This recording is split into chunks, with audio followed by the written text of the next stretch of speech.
All right, Unit 10. Unit 10 is the third line of defense mechanism. It is the B cells and T cells doing their thing. They are what I call the bosses of the immune system. Now, when we talk about the third line of defense being adaptive, acquired, it is the B cells and T cell response that we're talking about. Now, how do you achieve this response? So this slide is talking about how do you obtain this response. You, believe it or not, you know at least, maybe all of it, maybe at least half of it. But this is the formal discussion on it. How do you achieve this third line of defense response or protection from the B cells and T cells? Simple, get sick. There it is. And we're all familiar with that. Just get sick. And eventually you will produce the B cell and the T cell response as a means to overcome that illness. And getting sick is natural. That's a natural thing that happens to all of us once in a while. So we have to learn 4 words. And if you know what they are, you can do everything that you need to do with those 4 words related to this topic. Watch this. Natural versus artificial. And I think we know what natural is. Natural is natural. Being sick, getting sick is natural. Artificial in this case implies, watch this, a doctor or a nurse is involved. A medical practitioner is involved. So eventually when you go out in the field and start working, you're going to be part of this, the artificial. Because you will be that medical practitioner. So a doctor and or nurse is involved. That's the word, that's the meaning for this word, artificial in this case. Natural is natural. Artificial means a physician or a medical practitioner is involved. Okay. Active versus passive. Now listen to this one. Active means you are making the antibody. Active means you are actively making the antibody. So your immune system is producing it. I think you can tell what passive is. Someone else made the antibody for you. Someone else made the antibody for you. That's passive. So you're obtaining immunity by getting whatever, most likely serum or maybe breast milk from your mom, getting the benefit of that. So again, active immunity means you are making the antibody. Passive immunity means someone else is providing it for you. Natural is natural, artificial, doctor is involved. Okay, now we can marry them together. We can put natural with active.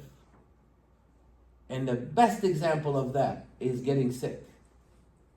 When you get sick, like I told you, that's natural. And you will produce the antibody. That's active. Natural, active. Getting sick is the best example of this. You have to join these two together. Natural, active, being sick. What's an example of natural, passive? Breastfeeding. Breastfeeding is natural. It's actually highly recommended. Highly recommended, of course, for the health of the baby. And believe it or not, it's also highly beneficial for the health of the mother. There is research that has shown that women who breastfeed run a much lower chance of breast cancer in their lifetime. I'm not sure exactly on the percentage, but it's definitely a significant drop in their chance of developing breast cancer over time. So that's, of course, beneficial. And it's something that you also want to do for the baby because it provides them that protection from pathogens during the first year of their life. There's something about us that you need to become aware of. In the first 2 years of your life, your immune system is weak. Your immune system is also learning a lesson. And we'll talk about that lesson. And it's amazing how it works. So during that time, you want to provide some help for the baby, especially during the first 6-8 months. And breastfeeding provides that support because of the antibodies in breast milk. There are some women, actually, they don't allow anyone next to their children for a little while before their child gains that their immune system becomes stronger and they can be self-sufficient. All right, so we marry the two words. Natural active, that's being sick. Natural passive, that's breastfeeding, is a very good example of that. The unit exercise will challenge you with other scenarios. What you need to think about is this. Whatever scenario I give you, is it natural? Yeah, then it's on this side. Is someone giving him or her the antibody? If the answer is yes, then it's this one. Those are the questions you're going to be asking yourself as you try to figure out, based on the scenario I give you, where does it fit among these 4 options? And you ask the question based on the scenario, is it natural or a doctor is involved? Okay, a doctor is involved, I'm in this area. Is the person themselves making the antibody? Yes, then it's this part. Is someone giving them the antibody? Then it's this part. And it's pretty straightforward. So what's an example of this one? Vaccination. We all did it. At least most of us, if not all of us. Active immunity. When you get vaccinated, a doctor is involved. You don't vaccinate yourself.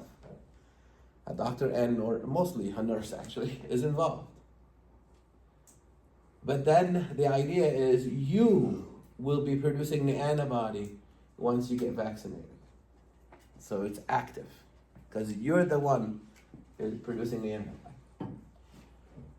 This one is actually something that we used back in 2020, early on during the pandemic. There were, of course, a number of people dying from COVID, but there were some people who were surviving it. They were precious in multiple ways. So we needed their serum. So they asked them, can you please donate blood so we can get your serum to do this? They will take the serum and give a sick person another person's serum. Because what's in that serum? Antibodies.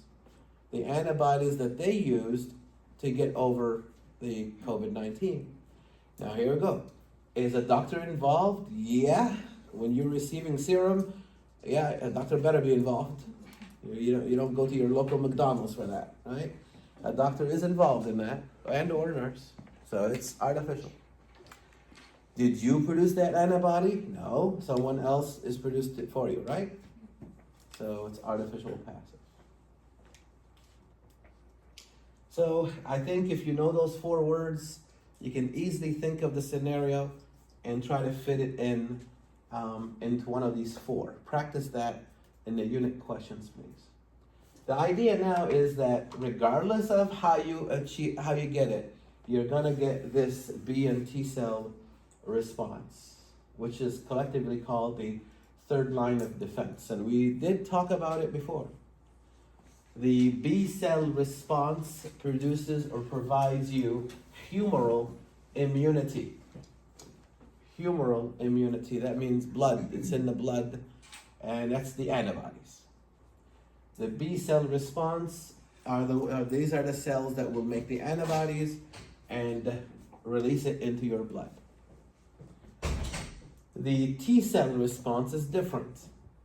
T cells go themselves, they get up and go to the pathogen and actually kill them. So the actual cell, the T cell itself, is helping in the killing.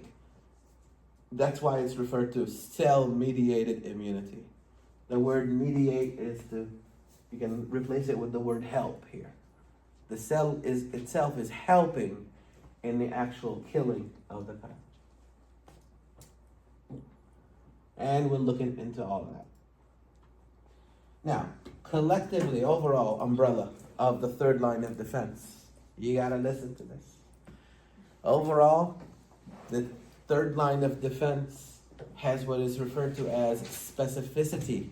And we did talk about this before. When the third line of defense, B cells and T cells, when they're facing E. coli, they figure out a way to kill E. coli that will be different than if they were facing whatever, Staphylococcus. Even though they're both bacterial cells, but they will produce a specific response to the pathogen that they're attempting to destroy. So the third line of defense has what is referred to as specificity, which is completely different than the first line and the second line. Remember? The first line and the second line does not have specificity. Your skin behaves one way and that's it. Your macrophages behave one way and that's it. So they don't modify their approach based on who they're killing. That's different from the third line of defense. Here's another thing that's very important.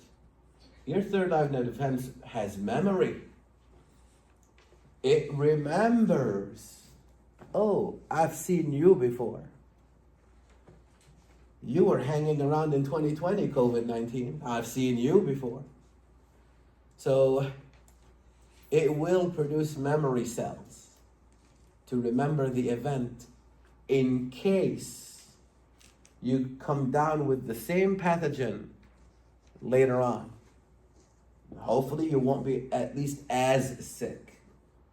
Maybe the first time you get something, you're sick. But hopefully the second time, the third time, at the very least, hopefully you're not as sick. And maybe not sick at all. The hope here is that you don't even notice that you're actually sick because your memory cells take over. And here we go. That's what we're relying on when we're vaccinating you. When we get vaccinated. When you participate in vaccinating your patients. That's what you're relying on. You're tricking their immune system. You're tricking their immune system thinking that they came down with something. Well, they really didn't. They just, depending on the vaccine, let's say, for example, you just gave a piece of the pathogen, but not the entire pathogen. So the immune system recognizes it as foreign and builds some kind of attack against it. All right, so you're going to build up your B cells and T cell response against the vaccine. What is that? Is that artificial or natural? Vaccination. Artificial. It's artificial. Good. And you are building up the immune response. Is it passive or active?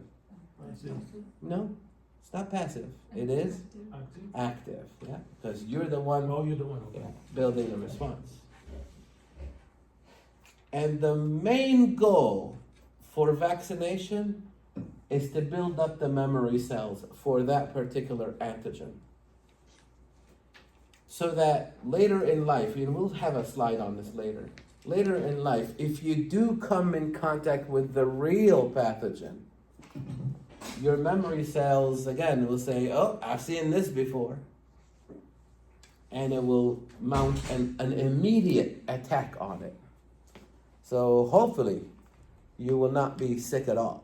You might feel a little bit, but at least you don't get the full effect. Some of the things that we get vaccinated against are so bad that you might not survive to produce the memory cells.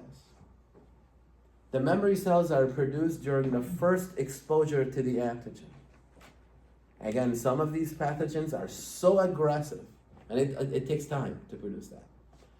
And they are so aggressive that you might not even survive the first exposure. So those are the kind of things that are typically in the current vaccination program. Here's another thing.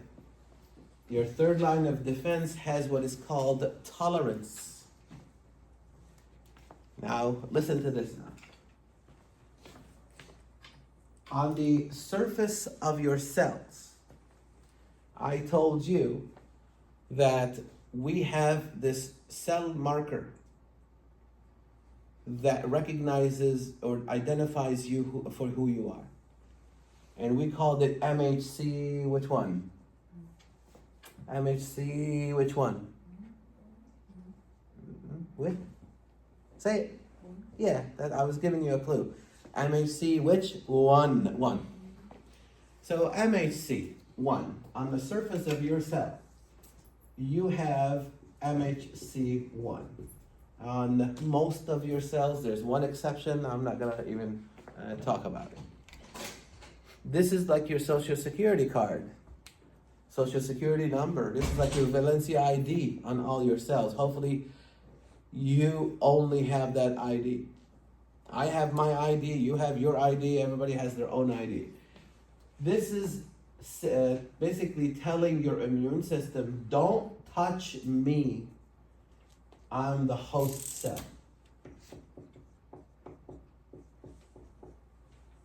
Okay, and we talked about this before.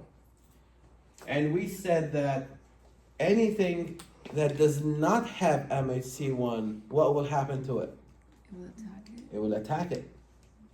Well, things like bacteria, viruses, they don't have MHC1, and that's how our immune system recognizes, oh, you're not host. Kill. But we also said cancer cells, remember that? Host, cancer cells. So it is a host cell. But the cool thing about it, and this is actually a good thing, is a host cancer cell will turn off the production of MHC1. That's a good thing. Because now the immune cell system says, I still don't know who you are, even though you are a liver cell. You're a bad liver cell. You're a cancer cell. Kill. So it kills it.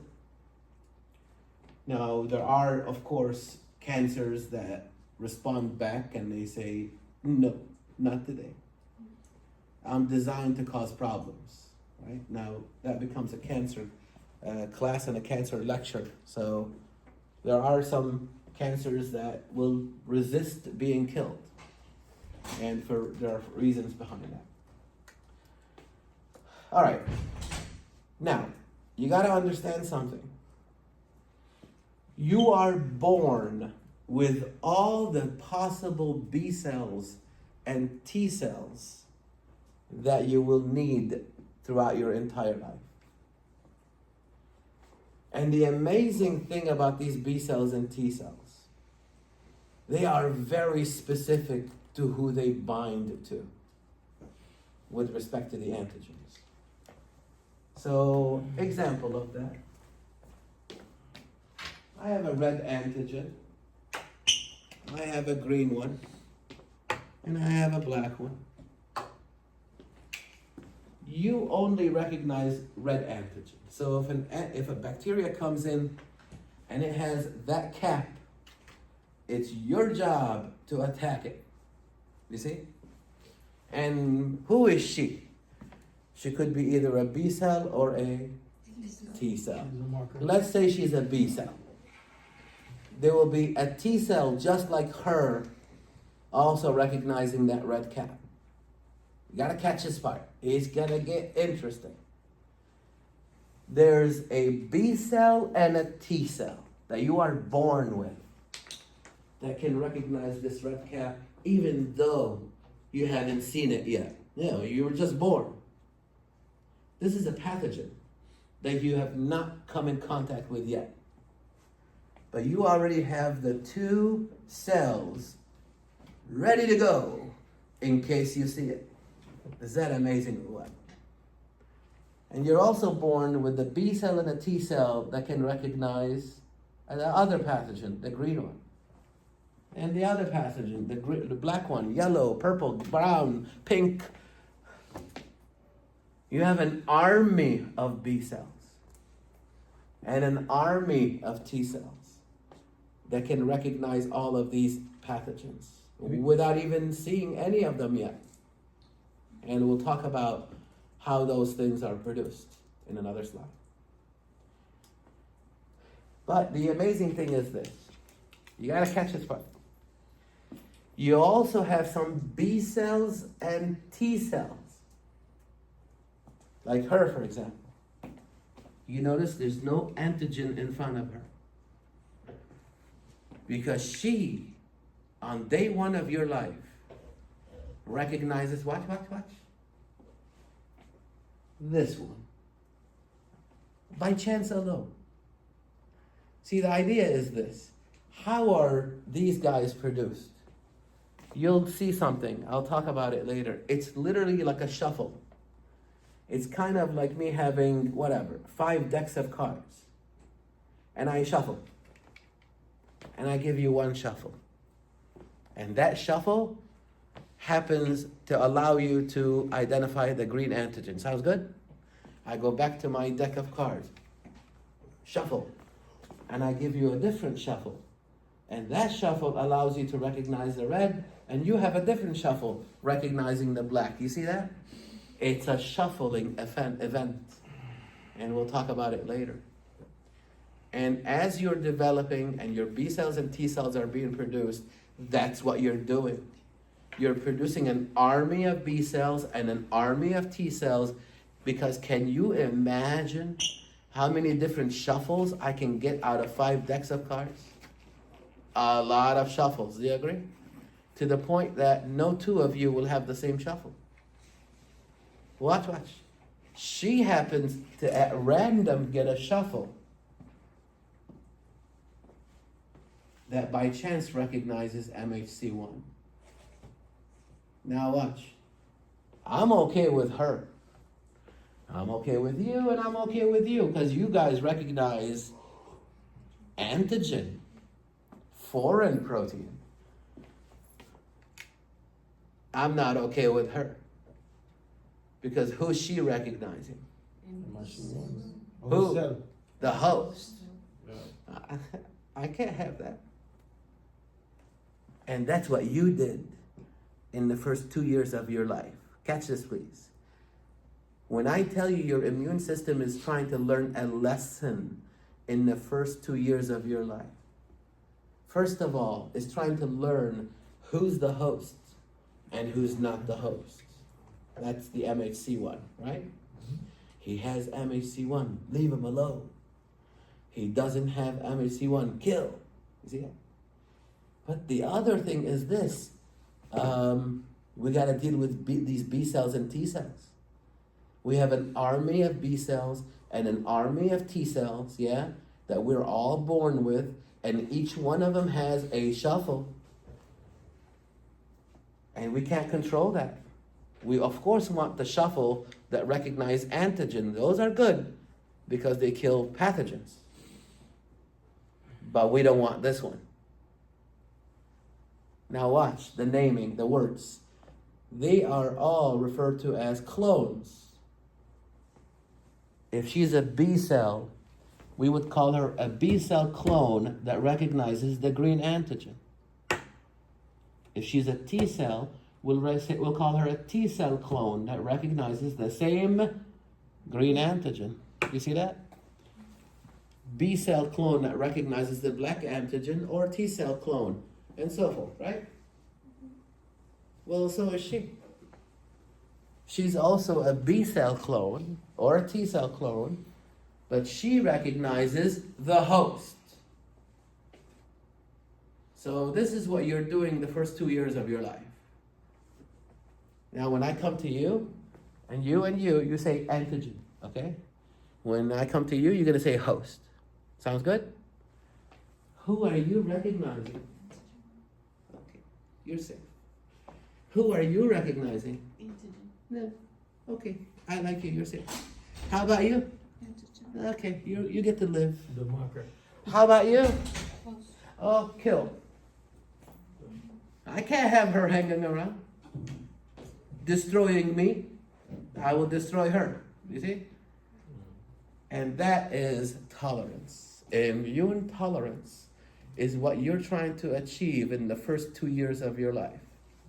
It takes a little while, but you eventually get it. You go around and check all the B cells and all the T cells and ask them that question. Who are you recognizing? Antigen, okay, we want you around. How about you? Host, kill. And what was she again? A clone, right? So, biology, there's a name for everything. That's called clonal deletion. Because I just deleted her. Clonal deletion.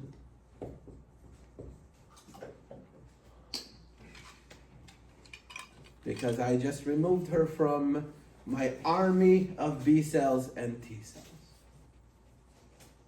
And when I am completely done with this, 2 years later, I will have achieved what? Immune tolerance. All right, now watch this. The rest of the slides will show you this. You now removed all the B cells and the T cells that by chance recognize host cells, clonal deletion to achieve immune tolerance. Very good. So now you're walking around, you're 3 years old, 5 years old, 10 years old, 15 years old, 20, whatever, with all the B cells and the T cells that only recognize Your antigen. the antigen, because you got rid of all the ones that recognize the host. You catching that? So right now, as you sit here in this room, the B cells and the T cells in your lymph nodes, in your spleen, they're of this variety. They're the ones that recognize antigen. All the ones that recognize host, I hope, for your sake, they were eliminated a long time ago through clonal deletion to achieve immune tolerance. Sounds good? Now watch this now. And you'll see it in the slides a little later. The red antigen attacks. So now you're walking around, you breathe in something, and it happens to be the red antigen. Who's gonna attack the red antigen? I will.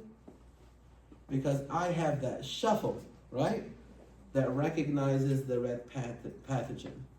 So that is called, when I said, who is gonna attack? I will select you. That's called clonal selection. Because isn't she a clone again?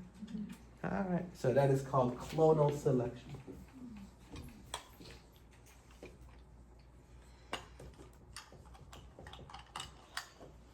Clonal selection. Do the B and T cells, do they regenerate? Like, do they die off and then regenerate? Yeah, you're gonna always produce B cells and T cells in your bone marrow. Yeah. So now I have selected from my army of B cells and T cells the one clone that recognizes the particular pathogen I'm fighting. In this case, the red cap. Am I good so far? All right. Now she looks at this and she says, why did you call on me? I'm only one against 1,000,000 of these. I'm gonna lose. So she's now worried that she's gonna lose because there's only one of her against 1,000,000 of these. She says, hang on. Before I even attempt to kill them, I'm gonna multiply. She will multiply. She's building an army. There's a name for that too. Clonal expansion.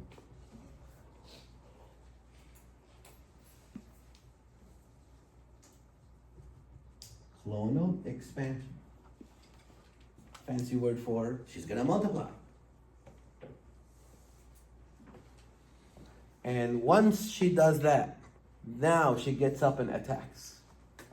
And we'll see what happens, what else happens with her, and what else happens with the T cells. So if she's a B cell, we need to figure out what else happens with the T cells when the T cell is facing the same pathogen. Or if she's a T cell, we'll have to find out what's happening with the B cells.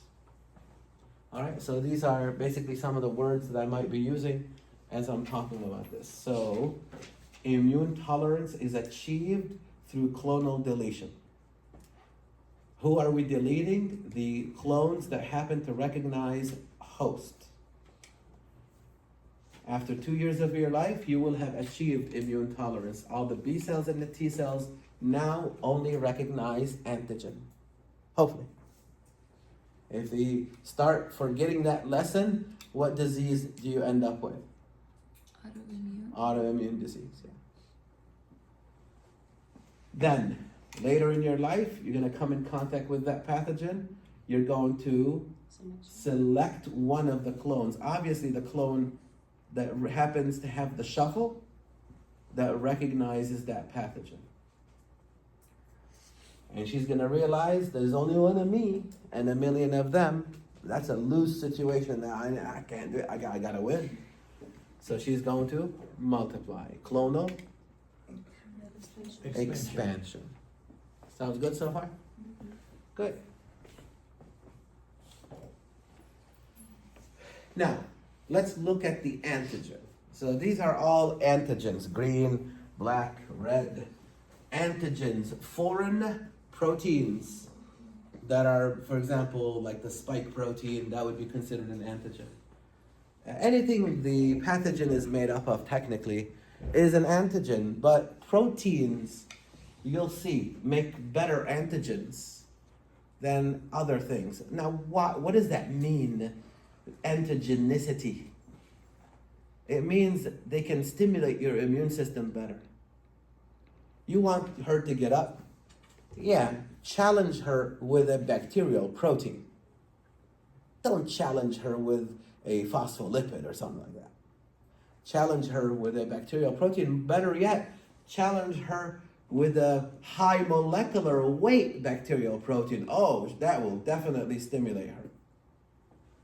The antigens that are antigenic are the ones that stimulate your immune system with relative ease. And it has to do mainly with this, molecular weight. The bigger the antigen is, the easier it is for that antigen to stimulate your immune system. And there's reasons behind that. And the reasons behind that are the other 4 things on here. Watch this. If you have a very small protein,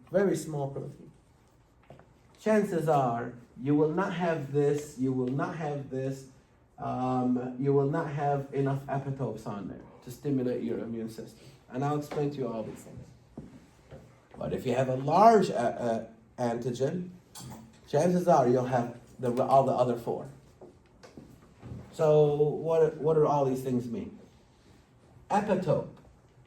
Epitope is a region or a sequence on the protein. So, let's see.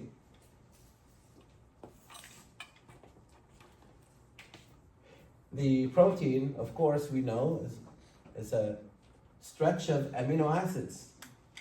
It's a whole bunch of amino acids. Let me take my black one back. It's a whole bunch of amino acids. This sequence over here, for example, can be referred to as epitope 1. I don't know, let's say 10 amino acids long. That's fine. Down the street from there might be another epitope 2 and epitope 3 and epitope 4 and epitope 5 and there you go. Now you know. The longer the protein is, the more epitopes it has. And it's the epitopes that will eventually stimulate your immune system. So if you have a very small protein, you might have 1 epitope. But if you have a very long protein, you may have 30 epitopes. If you're going to bet on which one will stimulate your immune system, you'd be crazy to bet on the small one because you're going to lose your money. The idea is this. With all of these epitopes on here, I'm going to now ask my B cells and my T cells. Which one of you recognizes E1? Nobody. Okay, that's fine. Which one of you recognizes E2? Me. Okay, I have one that can produce an antibody against E2. See, not all epitopes can stimulate the immune system. So again, if you have a small protein and you only have one epitope, right? And I ask the same question, I only have one epitope now. Which ones can stimulate the immune system? Which one of you recognizes the one epitope? Nobody. Then that antigen is not immunogenic. If you only have one epitope and none of you have the shuffle, the random shuffle, that recognizes E1, yeah? Then this antigen is not immunogenic. That means it does not stimulate the immune system. That makes sense now why molecular weight is important. Because the longer the protein, the more choices you have. Do you see that? I can ask the same question and still get the same response. Who can recognize E1? Nobody. I'm not in trouble because all I have to do is ask, who can recognize E2? Me. I got one. You see that? So it has to recognize just one. No, hang on. Who can recognize E3? Nobody. Okay. How about E4? Me. Okay. How about E5? Me. Okay. You see that? Now we understand, I hope. The longer the protein, the more chance it will stimulate your immune system because it will have more epitopes. There you go. But why if we have, still I can understand why if we have one epitope, it's not going to have an immune. Now watch. I'm not saying it doesn't. I'm saying it's possible. I might have a different epitope on a different bacteria. Watch this. E7, for example. It only has one epitope. And I ask the same question. Who can recognize E7? Me! Okay, then I got one. But I'm asking you to do this. Think about it as if you're gambling. I don't want you to gamble, but think about it. Would you gamble on this or would you gamble on this? I would gamble on this one because I don't want to lose my money. Yeah. I'm not saying that a small one cannot stimulate your immune system. Maybe. But, not as well as the larger one. So what you're saying is that you have more chances There it of the top one with more epitopes to stimulate go. your immune system than just Yeah. one. Yeah. So, for example, if you invite everybody here and you only provide them, hot dogs, that's it. Now you're playing a game of how many people actually like hot dogs, right? Maybe 2 or 3, I don't know. So if you buy a lot of hot dogs, you're going to still have a lot because only a few people ate them. But if you have options, then you'll have people covering what they like. Do you see what I mean? That's my best analogy. All right, accessibility. Listen, please stay awake with me.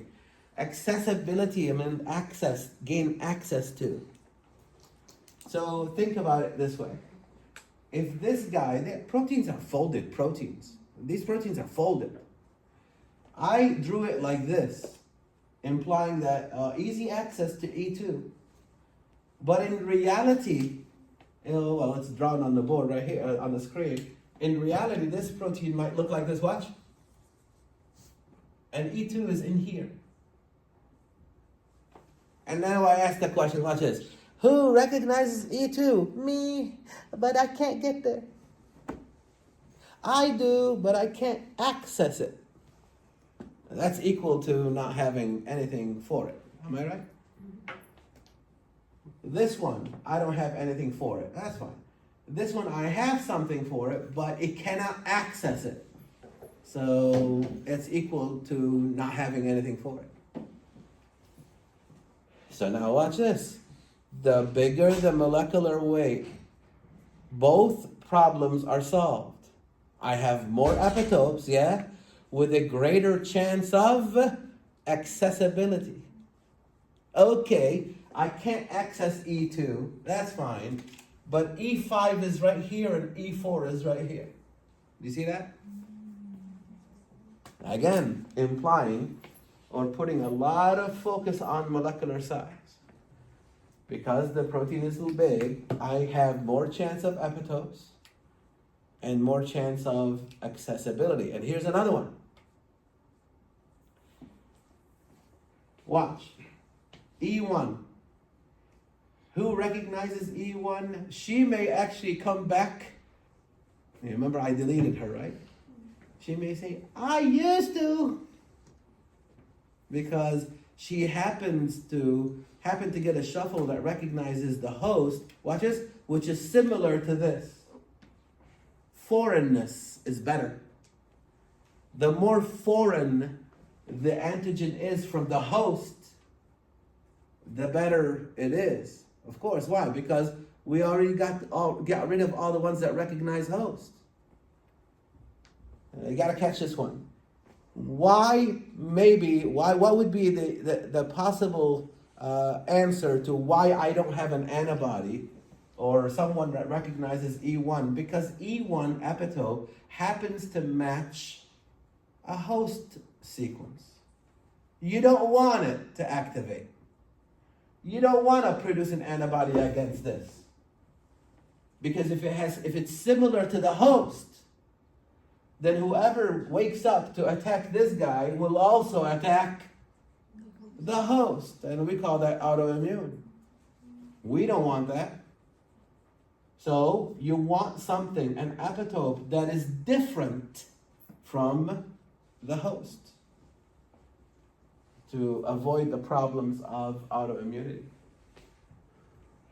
Number of antigenic determinants, I just covered that with this here. See, 1 versus 5.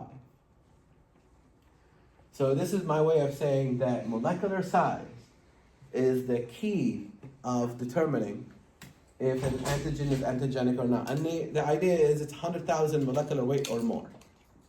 100,000 or bigger is highly antigenic.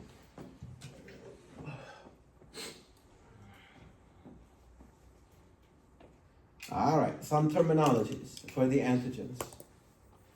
Homologous antigen. You have to keep these straight, please. Homologous antigen is what we would typically like from an antigen to do. One antigen, one antibody. That's it. Antigen that induces the antibody. That's a homologous antigen.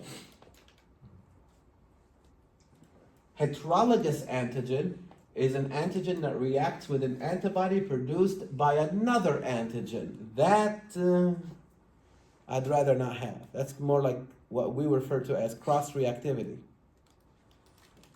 You produced an antibody against this red cap that happens to also interact with this green one. And that's called cross-reactive. All right, heterophile antigen. Antigens shared by unrelated species. That means the green cap antigen is in, let's say, E. coli, and it's in another species of bacteria, and another species of bacteria. So technically speaking, if you mount an attack on this one, yeah, you're also protected against the other two, automatically. An antigen shared between unrelated species. The blood type, AB blood type, is this one right here. It's an alloantigen. Isophile antigen or alloantigen are basically antigens of different kinds in the same species.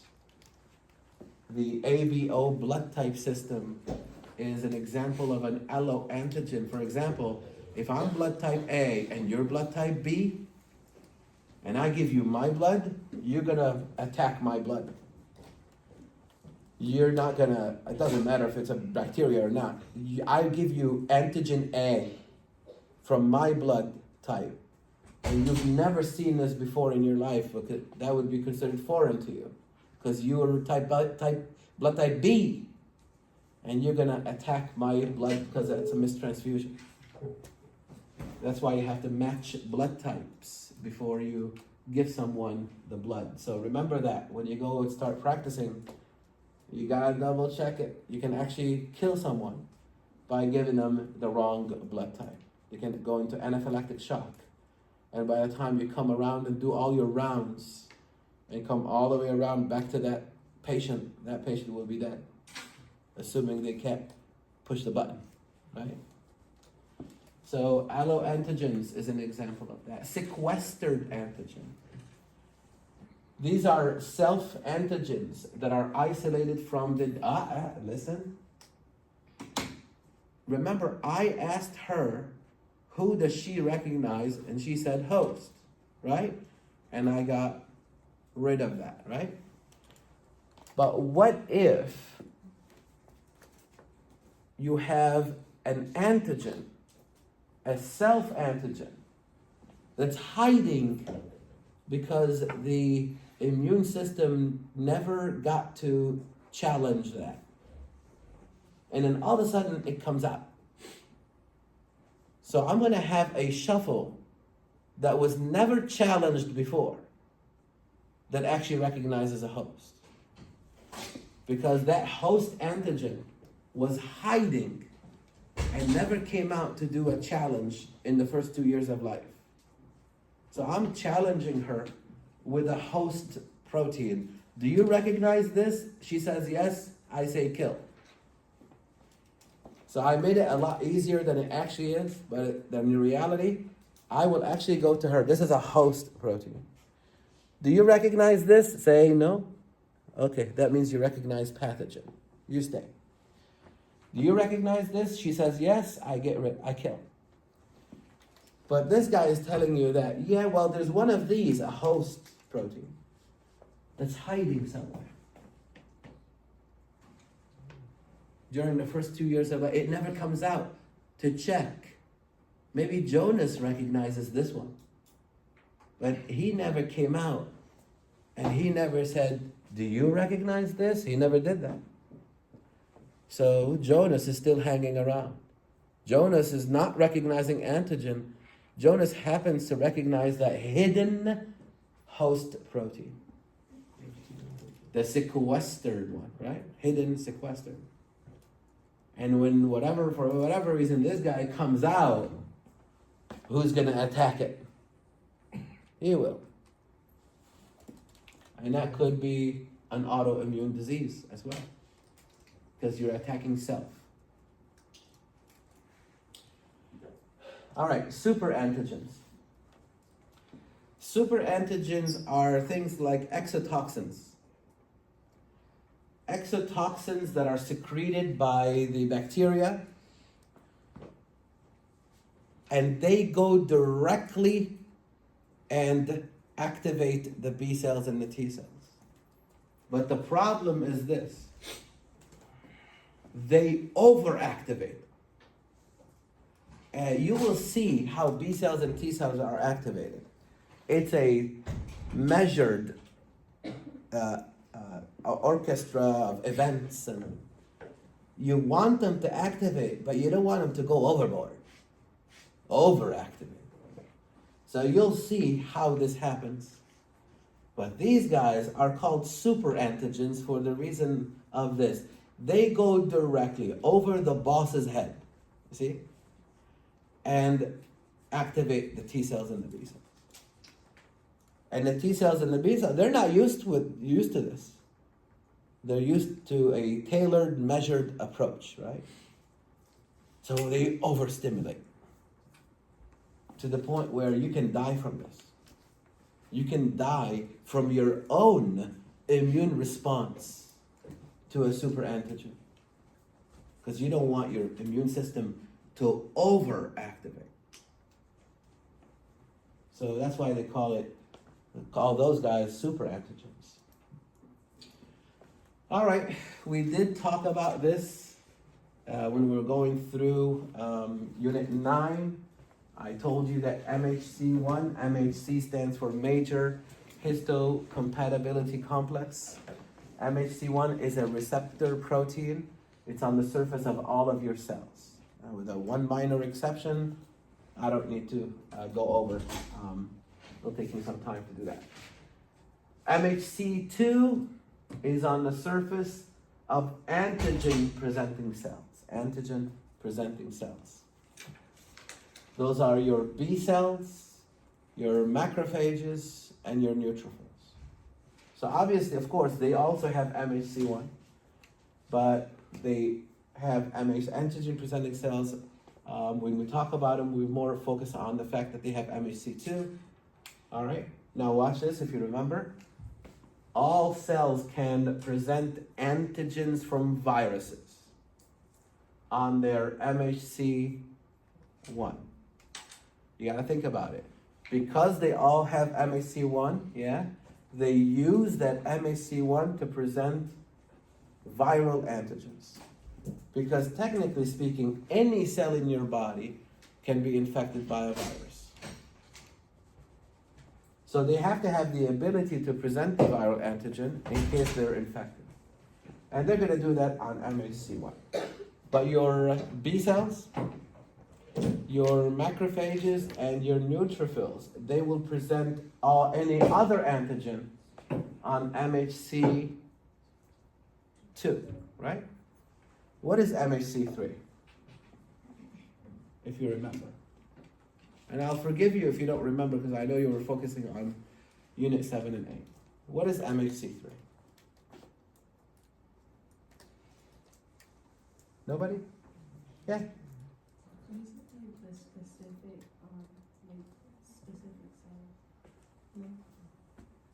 If I tell you MHC is right now in your blood, and there are 30 of them, what would that be?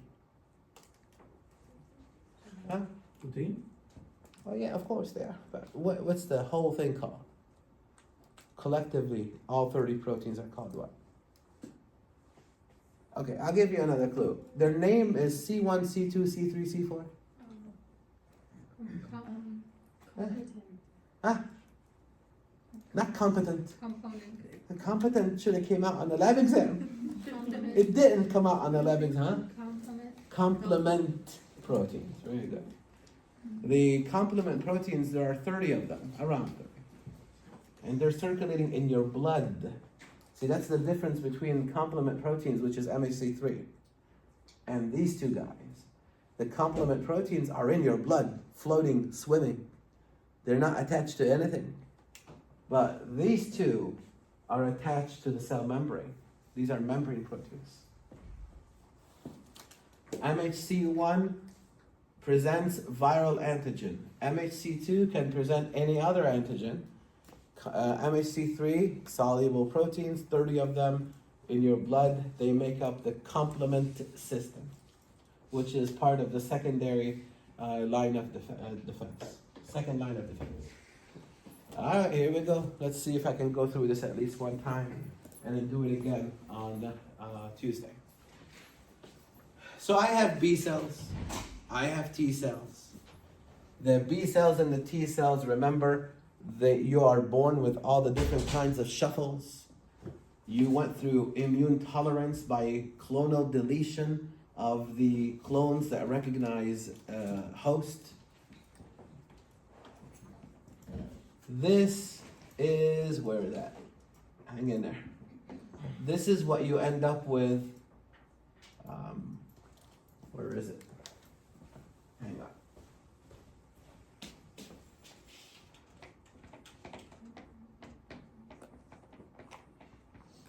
Yeah, there it is. This is what you end up with on the surface of T cells. And this is what you end up with on the surface of B cells. Besides, the cell membrane is a big place. You also have, of course, on the surface of B cells, you also have this one and this one. On the surface of T cells, you'll have this one, MHC1. But you also have a T cell receptor and a B cell receptor. Now watch this. When I say that you are born with all the possible shuffles, this is what I'm talking about. You are born with T cells that have T cell receptors on them. with this shuffle, for example, that recognizes this antigen. You're also born with a B cell, a counterpart B cell, with the same shuffle that recognizes the same antigen. The B cell receptor is actually a membrane protein antibody.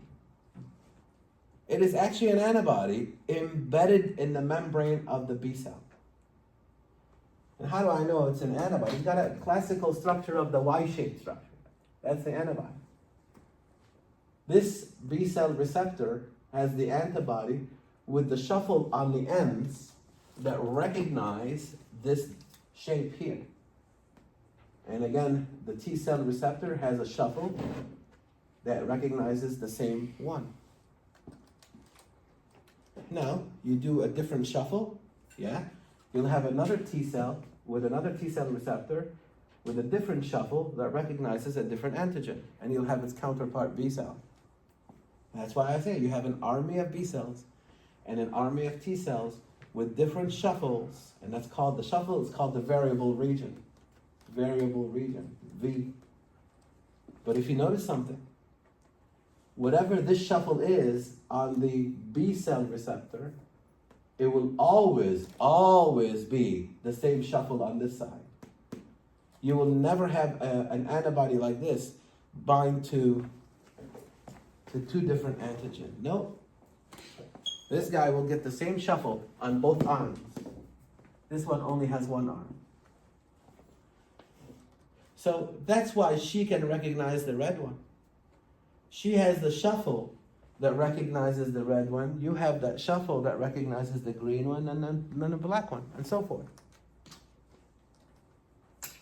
So those are called T cell receptors and B cell receptors. So watch this now.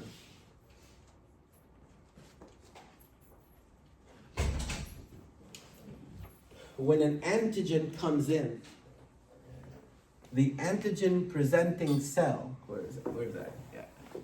This one here. The antigen presenting cell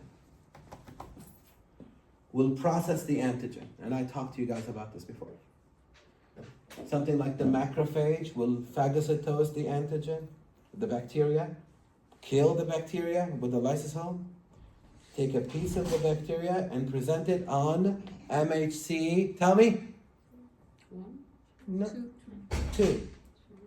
Antigen presenting cell presents on MHC2. If it's bacterial antigen, it's going to be on MHC2. If it's a viral antigen, that's a different story. And this is what it's doing right here. Watch.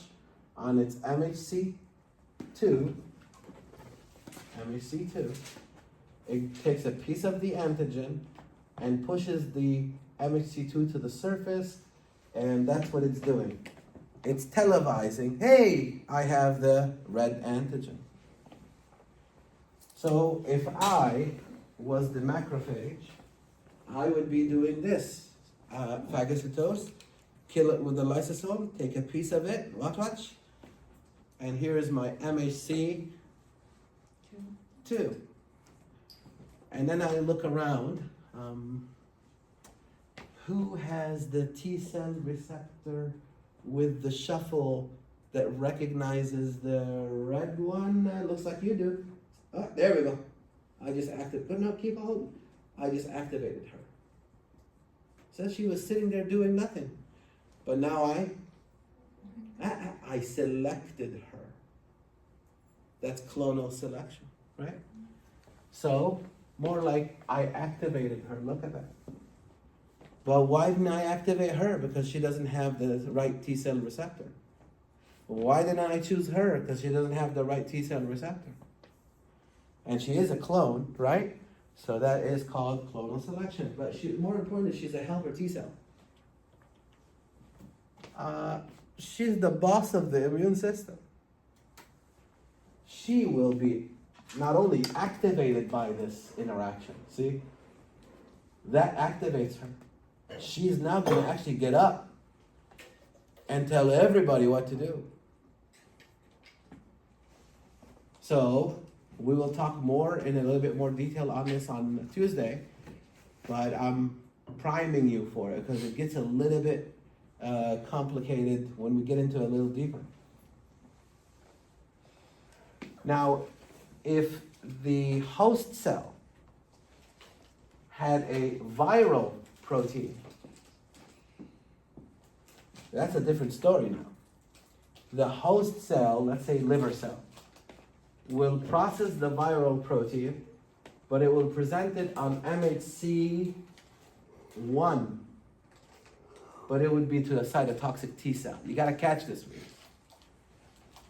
Viral antigens are presented to cytotoxic T cells.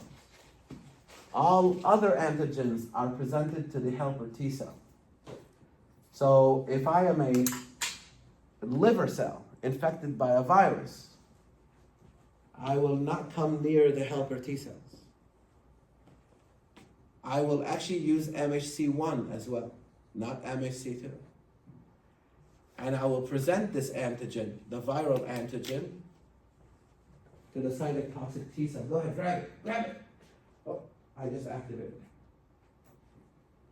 No, sorry. Now, I activated her to do what? Because it fell down, it deactivated. Huh? No, because it fell down, it deactivated right away. Yeah. I activated her to do what? Come on, I want to see if you're awake. I know it's after the exam. Oh well. I activated her to do what? Cytotoxic T cell. I'm virally infected. Oh. Okay. Is she gonna go and tell someone what to do, or is she gonna deal with me directly? Cytotoxic, huh? Yeah. For the T cells. She's gonna go like this, kill yourself. That's what she's gonna do, and watch and see what happens. And if I don't, she's gonna come back and throw a grenade at me. Oh, yeah, and we'll see that. The grenade actually is the right way to do it. Oh, I was about to actually Yeah. kill myself. The kill yourself thing, that doesn't work, because I'm gonna say no. So she's gonna make sure before I leave, I'm out, I'm done. And you'll see how fascinating that is. So we're talking about two different lines of attack. I went to her, activated her. She's the boss of the immune system.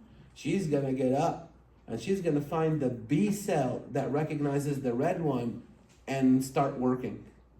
But a viral infection, that behaves differently. It activates a different T cell, the cytotoxic T cell. Now, how am I gonna know who's who? How did I know she's a helper T cell, but she's a cytotoxic T cell? Because they have surface markers. The helper T cell has a surface marker called CD4. And it's called cluster of differentiation, CD4. There are hundreds of CDs. CD1, CD2, CD3, CD3. But the helper T cell signature is that it is the only T cell that has a CD4. That's how I recognize her as a helper T cell. She has a CD4. Look at the picture. How did I know she's a cytotoxic T cell? CD8.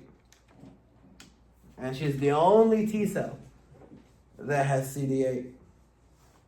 And it turns out that CD4 plays a role in this interaction.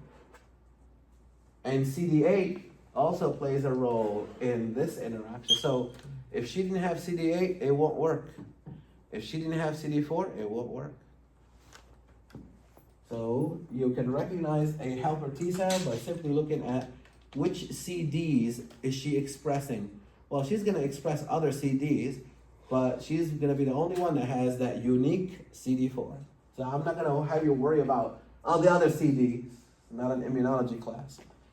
And same thing with the cytotoxic. We're only going to look at the two that clearly identifies them as a helper T cell and a cytotoxic T cell. Hang in there with me. I'm going to go to this one. Once I activate her, look at this, please. Once I activate her, CD4, she will multiply clonal expansion. I erased it. Clonal expansion. So she will multiply. But she will not only just multiply, she will also differentiate. So let's say, for example, all of a sudden, once I activated her, she turns and becomes 500 cells, right? She multiplied. A subset of them will become one kind, and a subset of them will become another kind, and so forth. So a subset of her will become regulatory T cells. And you can tell they're going to regulate the immune system. So let's say 100 of her cells become the regulatory T cells. What's their job? Take a look and see, is the red antigen killed? No, not yet. Okay, now keep going. Okay, is the red antigen killed? No, not yet. Okay, keep going. Is the red antigen killed? Yeah, we killed it. Okay, let's stop. That's the job of a regulatory T cell. By the way, we'll also produce a regulatory B cell. She will also produce memory T cells. So a subset of her cells will remember this event. Memory T cells, in case she has to deal with this pathogen later in life. She'll remember this event on April 17, 2025. Right? So memory T cells, regulatory T cells, and she will also produce an army of helper T cells. And what will the helper T cells do? Oh, a whole bunch of things.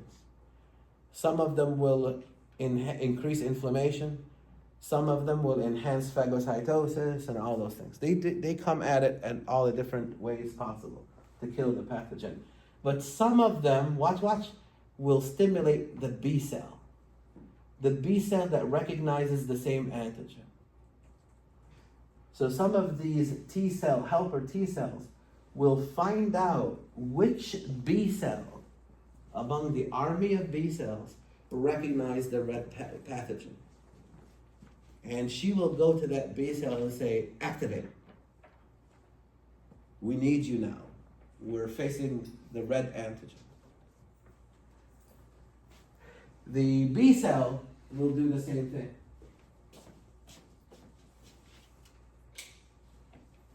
Once you activate the B cell, it too will multiply.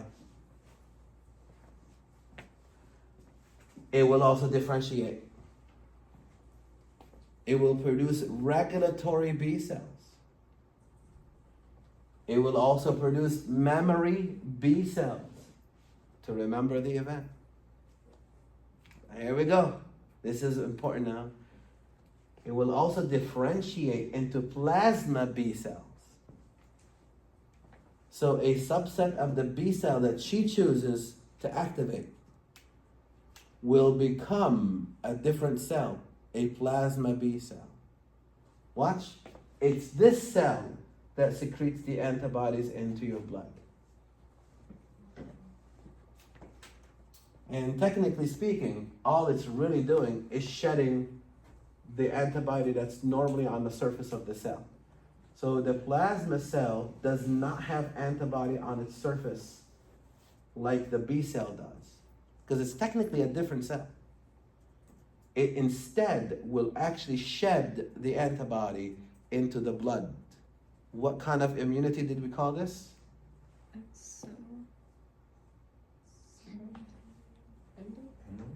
Humoral. Humoral immunity. And the antibody will go out searching for the antigen, the red cap, right? And it will tag it for destruction. Remember I told you before, the antibody doesn't kill anything. The antibody is like that remove it post-it note. The antibody finds the red pathogen and puts a note on it. Destroy when you can.